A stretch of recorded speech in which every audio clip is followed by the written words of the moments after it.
What is the Australopithecus? They're just another species. Lived 4 million to 1 million years ago.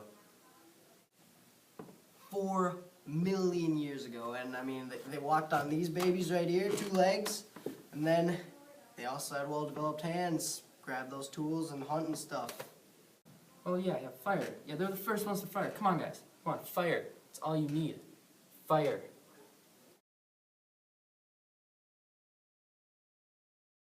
So, what are your feelings on that there Homo erectus? The Homo erectus. Don't even get me started on those guys. They lived there in East Africa 2.5 million years ago. Man, that's like 1.5 million less than the Australopithecus. I mean, 1.5. Some of these guys, Homo erectus, they had larger brains. They were smarter, better tools, bigger fires. Fires! Yeah, I guess they had language skills, but so do I. What makes them better than me, huh? Huh?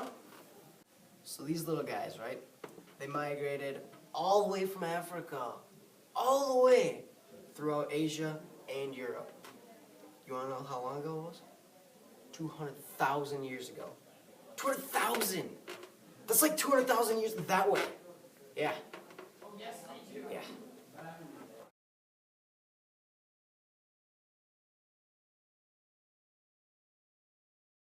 Homo sapiens evolved from the Homo erectus about 200,000 years ago.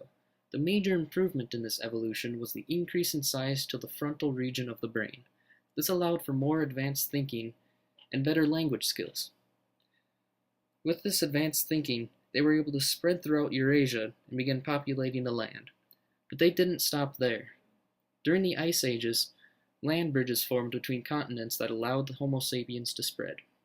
Traveling to these new continents introduced the Homo sapiens to different types of animals. Using their advanced knowledge, they created weapons to deal with these animals. This hunting put a lot of pressure on these species and even caused a few of them to go extinct. The mammoth and the saber-toothed tiger are a few of these.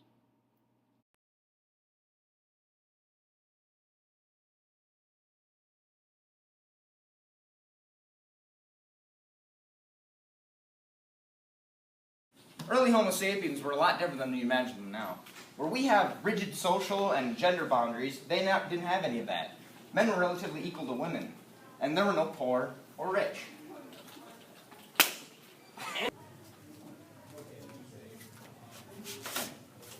Oh, hello there. The Homo sapien people used to live in smaller groups than they do that we know today. They used to live in groups of about 30 to 50 people because it was a whole lot easier to distribute all the food and water that they needed.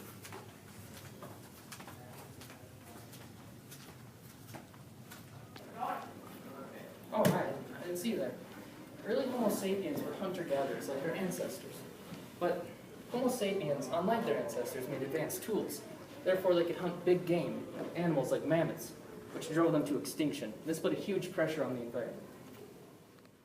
A few of the Paleolithic settlements include, but are not limited to, the Natufians in the eastern Mediterranean, the Haman in central Japan, and the Chinook in northwest North America. Another group of ape-like species developed, all on their cousins of Homo sapiens. They're called the Neanderthals. They developed in Europe and Asia about 100,000 to 35,000 years ago.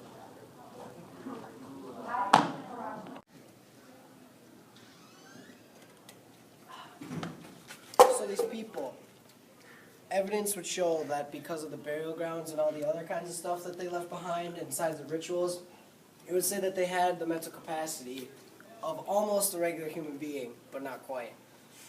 So therefore, they had the mental capacity for feelings and other kinds of emotions. On the other hand, Homo sapiens at the time were developing far beyond any previous species had. They developed complex and flexible languages, created tools and weapons like bows and arrows, established large trade networks, developed their own religions and gods, and painted pictures on the wall. The most important thing, though, was their ability to accumulate all the knowledge they could and pass it on to the following generations.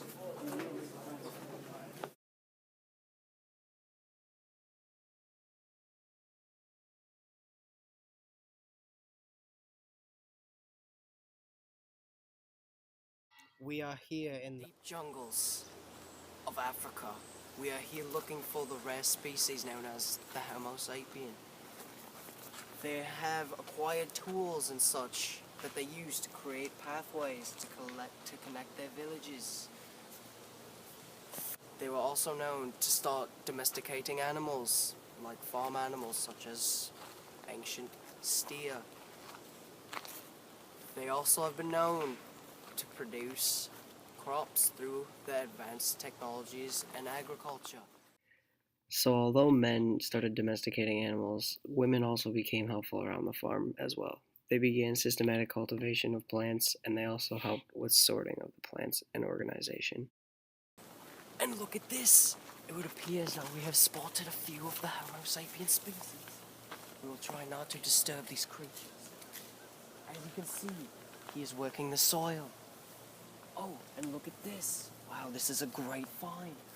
He's planting a beautiful tree.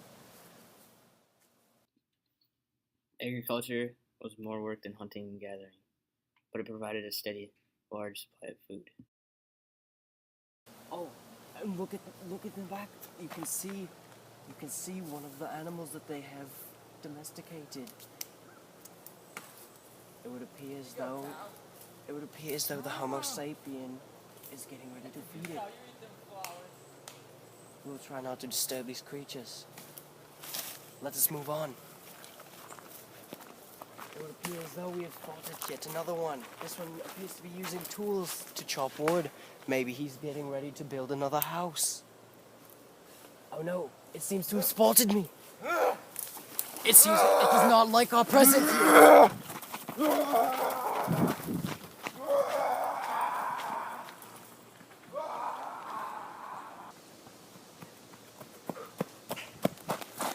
As you can see, the Homo sapien is still a very effective hunter.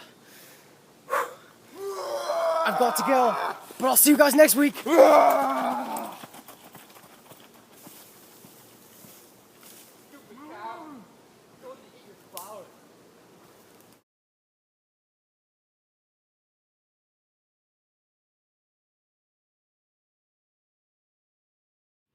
As we move closer to where we are today, Homo sapiens continued to evolve.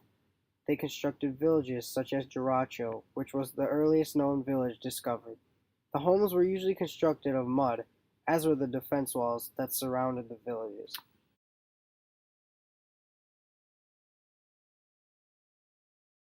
As Homo sapiens progressed, they started to arrange jobs and/or duties, such as pottery, metallurgy, and textile production. The task of cattle hewing was also a duty that would house 8,000 Homo sapiens.